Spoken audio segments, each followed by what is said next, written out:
While the Primarchs are definitely the pinnacle of demonic nonsense and man-made one, the fact is we could sit here and debate which of the Demon Primarchs is in fact the best, but really the big question, because it's on such a wider scale, is which possessed Chaos Space Marine is the best.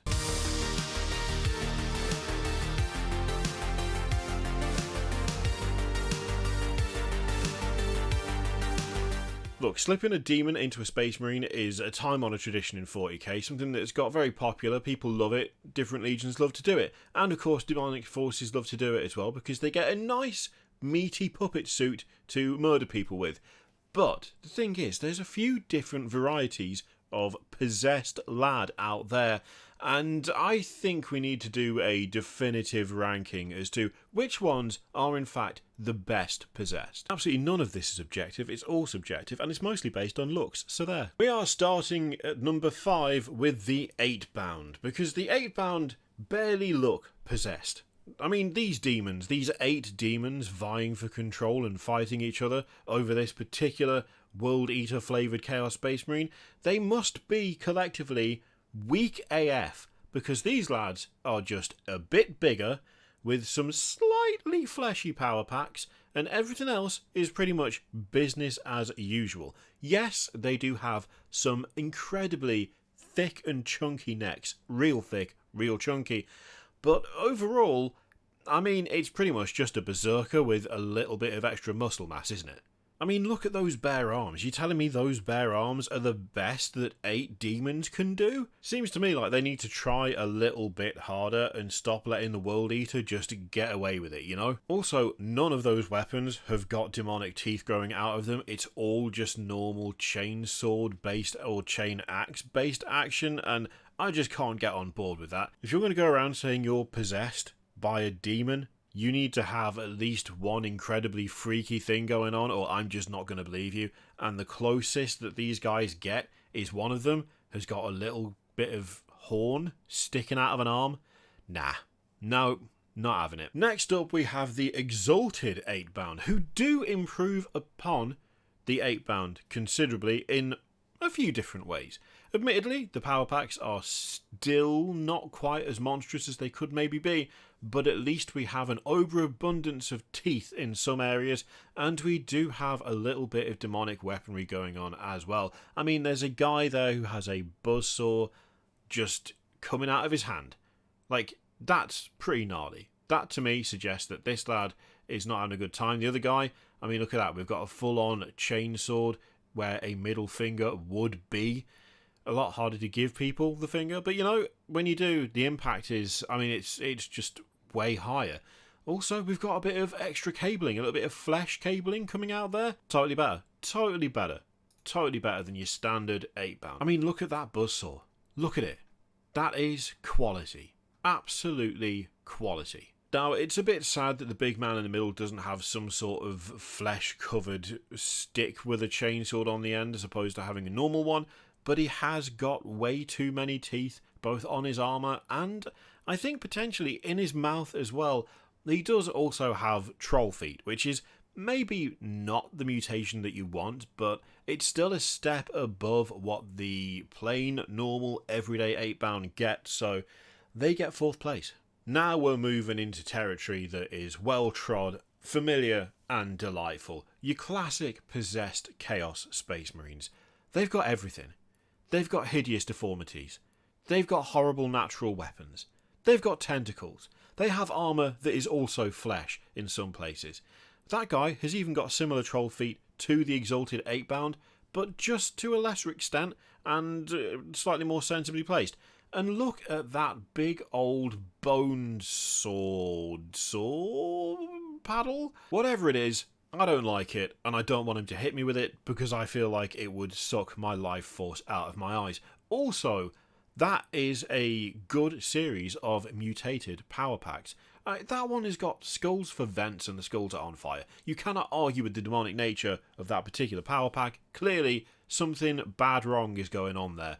And let's not even get started on the guy who has got 4 horrible bone talons growing out of his side. It's not even really his arm anymore. It's just horrendous, really.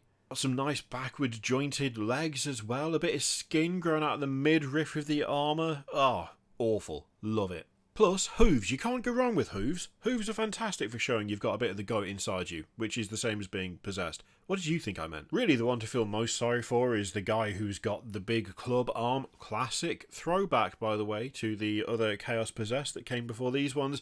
And the pincer arm, another excellent throwback. I mean, that guy's throwback central. And it looks like he is having an absolute whale of a time. Big long tongue sticking out of what would be the face mask of his helmet, except it's now weirdly circular and covered in teeth.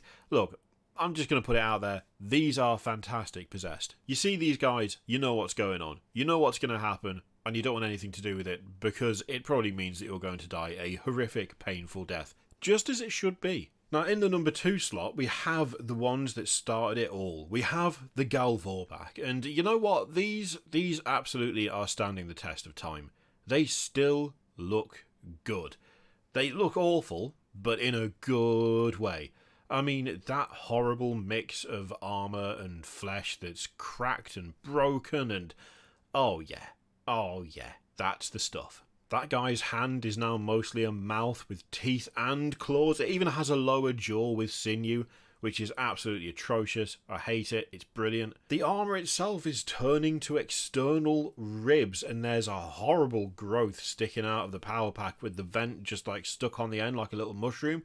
It's slightly comical and also gross. And if you thought the power pack vents being on fire, like being skulls and on fire was hardcore, this guy's just on fire. He's just plain on fire from the knee, the back of the hand, the shoulder. I mean, on both of these really, look at the mess that is their upper half. What is even happening?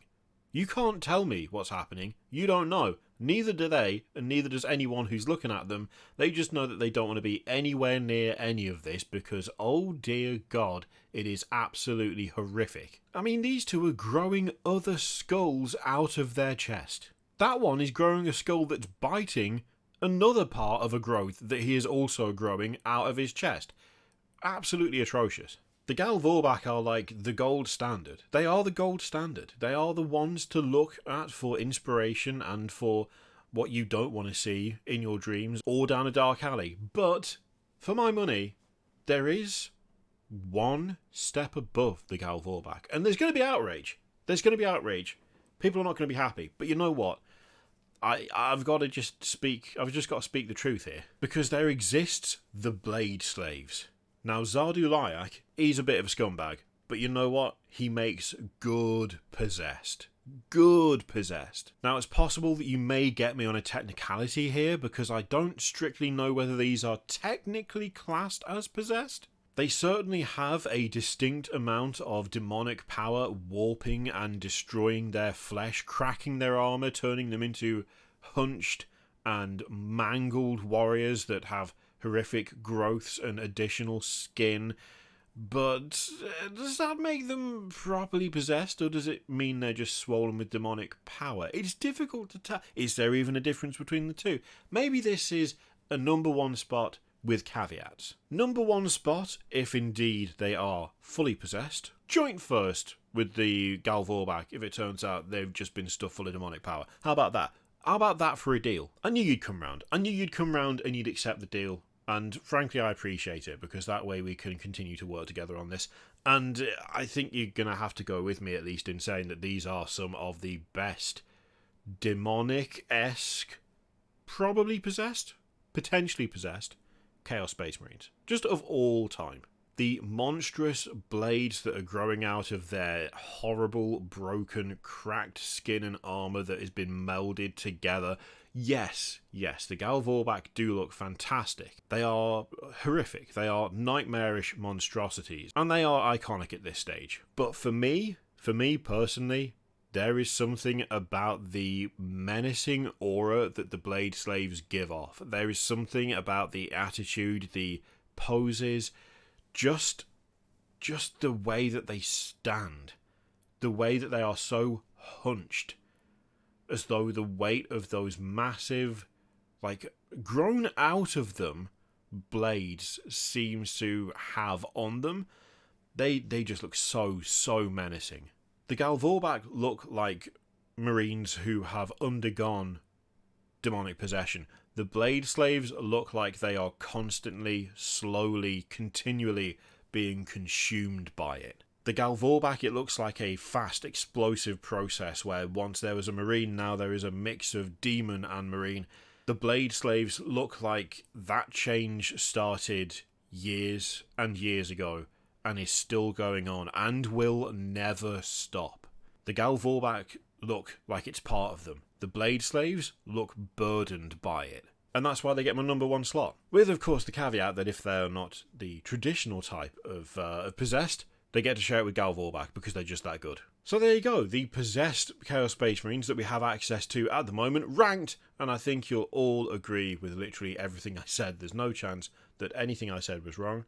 And that's just how things go around here, really. I would be super curious to see how many of you agree with that ordering and whether any of you would have even picked the Blade Slaves to begin with. I think, honestly, I'm kind of stretching what the Blade Slaves are, but I love them so much. I love them so much, and they look pretty damn possessed to me. Maybe slightly understated in some senses, but still, they've got a soft spot. I've got a soft spot for them in my heart. Anyway, let me know your rankings down below. In the meantime, feel free to click all the things. Patreon members, check those out. There are early access videos coming out pretty much all the time now, including this one. This was one of them. There's also an affiliate link in the description for Element Games, which you can support the channel if you like. I'll leave it in your capable hands. Thank you very much for watching. I'll see you next time.